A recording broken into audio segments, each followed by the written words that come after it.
Hello everyone, my name is Vic June Excel Wuta, and I just thought to give a little update on my involvement with the current rape case involving the Deputy Minister for Youth Development at the Ministry of Youth and Sports, Minister Bryant McGill, and a 14-year-old survivor. So in advocacy, we try to speak in context in an effort to empower somebody who is already going through a very difficult time, like the issue of rape. You don't want to say they're a victim, you say they're a survivor. So yeah, please, moving forward, let us all try to say survivor instead of victim. Yeah, I don't really follow the whole social media thing. I know social media has power, especially in disseminating information. Sometimes it's negative, sometimes it's positive. But yeah, I like to go beyond the whole social media conversation. So yes, I reached out to the journalist from Verity Online News that reported the case, and then he shared the young lady's father's number with me. So his name is Mr. Christopher. Yeah, I spoke with him. I asked to meet with him concerning the whole situation. He agreed. So we met today at the Ministry of Gender. Yeah, he had taken the young lady there for the whole, same purpose, seeking justice and providing a safe space for her. So everything I'm about to say here is basically his own account, right?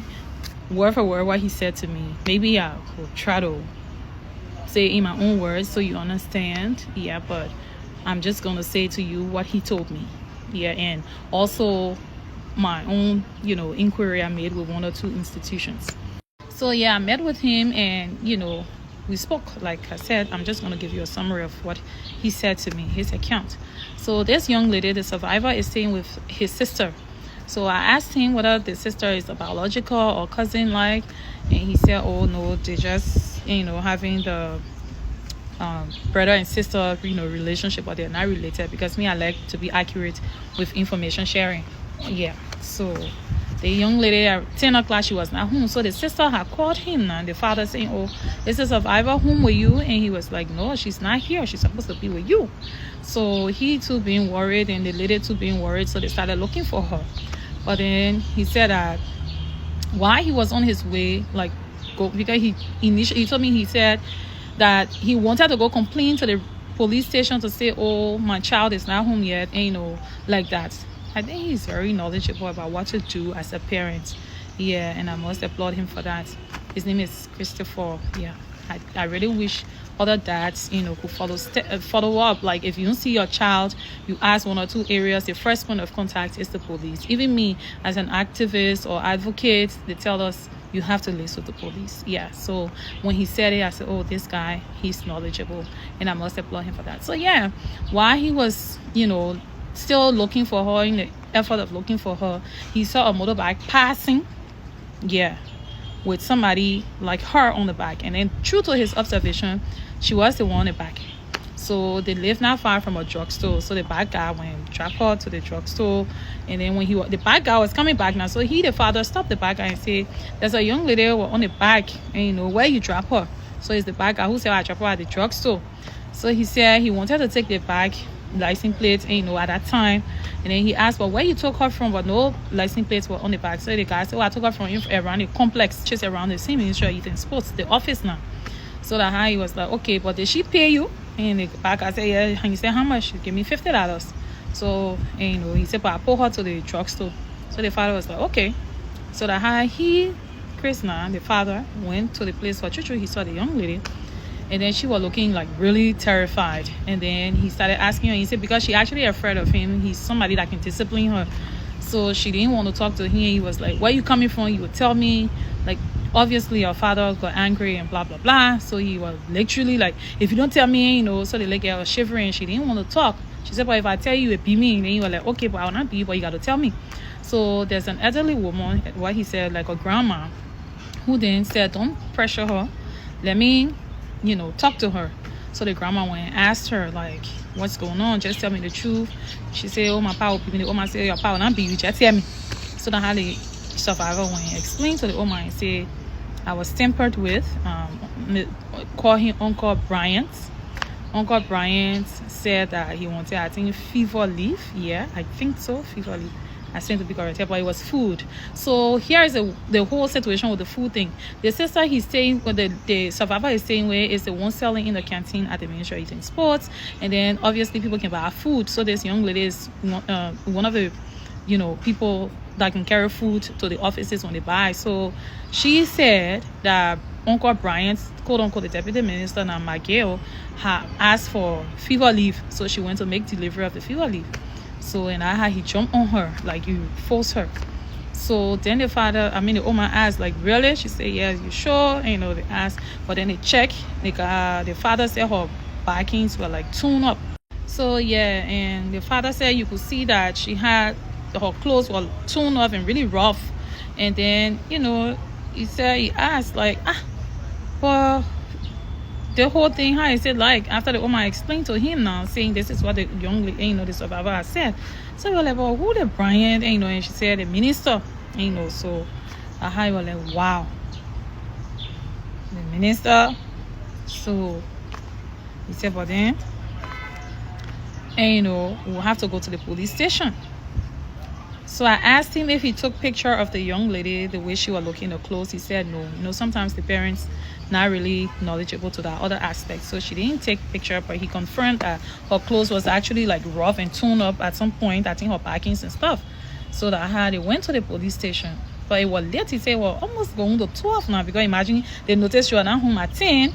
So between 10 up to the time they found her and all of that, so he went to the police station. He said he went to the first police station in the complex community, but it was really dark, and I think 1 or 2 people were not there or something. So he decided to go to Zone 8. Yes, let me check my notepad, because me are there writing. I don't want to make a mistake. So yeah, Zone 8 here, the police station start here. So he said when he went to Zone 8 and registered the case and carried the liquor there, the police people said, the police officer there said, oh, this is a very sensitive case. Unfortunately, the Tuporo center that we will send you can't work, because on the 30th was on a Saturday. So yeah, on the 30th was on Saturday. So the officer told him that, the testing center, the one-stop testing center, is supposed to take her to, because when it comes to rape, you don't just take her to any hospital. The government has its own place or places you can go. So Tuporo, saying they were in Pinsville, is the closest. So the officer told him, you can't go to a different place, but unfortunately tomorrow is Saturday, so you have to wait until Monday. Tomorrow is Sunday, you have to wait until Monday, because the people there can work on Sunday. So that's how he agreed. But they advised him, which is very true, when somebody is raped or tampered with, you're not supposed to touch the person. You're not supposed to take bath, nothing. They just will remain like that till you take them to the center, that the people, because an attempt to bathe them or whatever, you would tamper with the evidence. So that how he said he kept the young lady until Monday and took her there. And they went to Tuporo did the testing, everything, and confirmed that this young lady has been tampered with. She has been raped. But it's not the first time. The first time, the test shows that she bled, and he's the same person. And then this is the second time. So, but her other tests were negative and blah, blah, blah. But this is it. But they were not going to give the result to him. They were going to send it back to the police, because, when you carry a rape case to the police station, they have after they finish taking your statement, everything, they can give you a paper and carry it to the testing center, which will that paper now they will use to conduct the test. So the person told him that they can't give him the test result, they will give it to the police station. So true to their word, they send the test result to the police station. The police station then, because that is soon, they got to report it to head office. So yeah, they had to report to headquarters, which they did. Now the headquarters is aware of this case. But what happened is that, we like to spin things in Liberia, especially when that one person and we like to spin, so it can be self-suiting for us. But you see, the thing they call rape or crime or anything, it does not know religion, it does not know tribe, it does not know political party. When something happened to somebody's child, whether they say like your husband or your brother or your partner do it, make sure you ask the necessary questions. And don't just say that person can't do it. No. Human being can do anything at any given time. Yes. Don't put your neck on trying for them. The only thing you can do is to ask the necessary question. Sometimes, some people in government try to spin the whole situation and make it look like, oh, we don't want to make the government look bad. Me, I won't ask some of you, the people, the political supporters. What you mean by you want to make the government to look bad? That the government send a person to go steal, kill, or do, or rape, or do something bad? They're not the government. So at what point now we will always want to be shooting or trying to protect? This thing is not a protecting thing. It's not.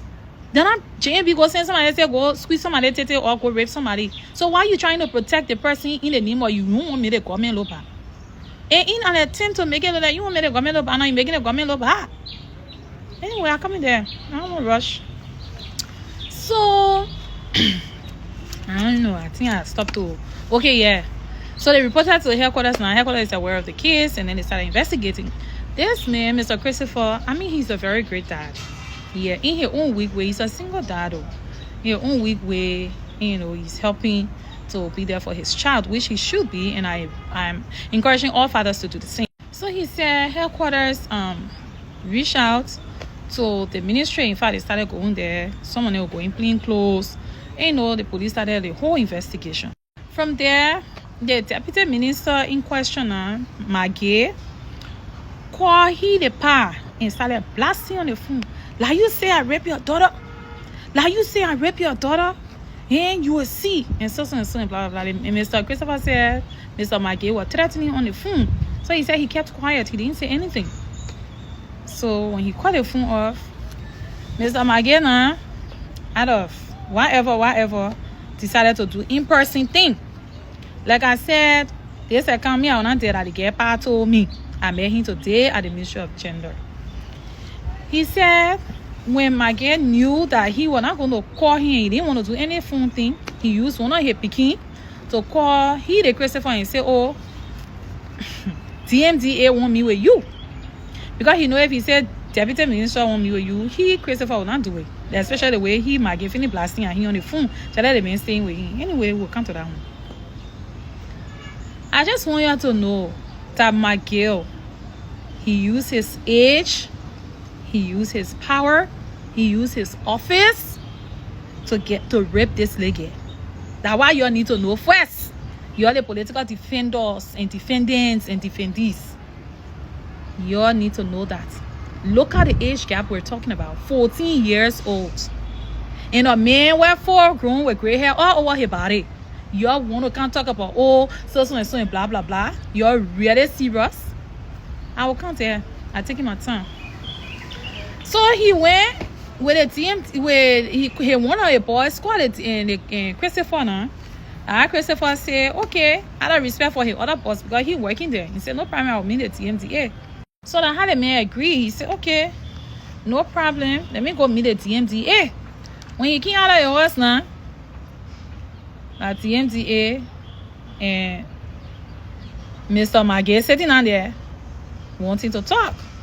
So that how Mr. Maggie came and said, oh, my man Chris, I'm sorry for what happened for the to the leg here. You know, I mean do it, but I really concerned about my character, I'm concerned about my job.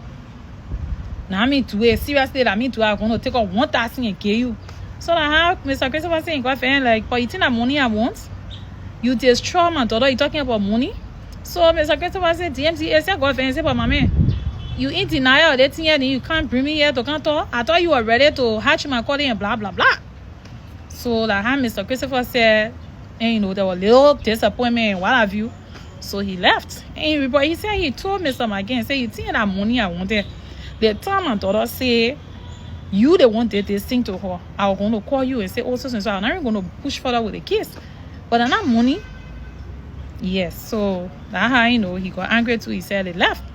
And then he himself he to do. But he said he didn't tell anybody. From there on, the minister proper, Minister Bangaloo, Jericho Bangaloo, called him and said, boy, hearing this thing, what's going on? By that time, I think the police now faced the ministry and all. Now he said, yeah, that what happened with Chi, this thing happened with my daughter and my gay. 2 times, because the woman to the testing center said that 2 times, and the thing occurred. So the first one, the leg got bled, and me, he the first person. So that I say, then how will do the thing? And they start talking to me and say, I know, I want justice for my daughter. So when Verity online news posted that the Minister Bangalu has, confirmed the whole situation is true because the police has been going there and they've been in touch and they told him he might get. So yeah, but so far so good. That's the whole thing. And then Ministry of Gender, got involved when the whole situation blew up like that on the social media and stuff. But I want every one of us to know today that nowhere we should be sitting on some kind of conversation involving a deputy minister for youth development and a 14-year-old. The conversation should not even be happening. That the first thing there, the conversation should not be happening. He is very much aware that this is a minor. This is a little girl. I know you're not shame on dressing yourself in front of the girl. I mean, like, just have some shame, like that. But, I mean, now, the evidence is there that this young lady has been raped and it is this man. The police is aware and they're investigating. So, yeah, I went to the police station today. Like I said, I like to do follow-up. So I went to the Ministry of Gender first, at least to the gender-based violence, then they said they're working with the police. They don't do arrest, which is true. So the arrest aspect is with the police. So I said, okay, let me go and make follow-up with the police station. And I want to state very clearly, like, the police spokesperson, this is my first time interacting with her. She's very sharp, very professional. I mean, from the way she received me in her office and was very polite in talking to me like, Vic June, yeah, we are aware of this case. We're working on it. I want to assure you that there will be nothing like compromise because if our investigation establishes that X, Y, and Z is involved in this, that, and blah, blah, blah. When they're doing their investigation, they don't give out certain information, which is true, very professional. But she said that the public should be assured that whoever did this to this young lady, once they conclude their investigation and blah, blah, blah, the person is not above the law. The person will face the full weight of the law. Yeah, so I stand by my statement yesterday, my opinion that I made on the social media, right, using my page, that Minister Miguel should be sacked. He should be jailed for this particular, like, we shouldn't even be having a conversation around this. I think 2 to 3 weeks ago, a guy was having an affair with a 16-year-old man. He impregnated a young lady and he said that she must take out the bed and blah, blah, blah. He currently lacking the beyond stop. Soon as they told me, I went to the police to women and children. They X, Y, and Z thing. Bam, boss me lock it up. So, this one, let's see how it goes. And I said I'm looking forward to it. Minister Miguel should be nowhere near youth development. Instead of him, I don't know how to put this. But I don't want to say he should be playing fatherly role, no, because he's a leader. The person they appoint you to do a piece of job for the Liberian young people, especially Liberian youth, not to be taking advantage of them, not to be raping them. So that man should be prosecuted, which we are looking forward to. And I still stand by it that he should be behind bars. He is not above the law, and nobody else should be above the law, especially for destroying the future of a young lady. Yes, I still stand by it. And I'm looking for a friend. I can be telling you, please, my opinion ain't got to be in your favor. But the truth must be said and it must be told. That's my opinion today. Yeah. Bye-bye.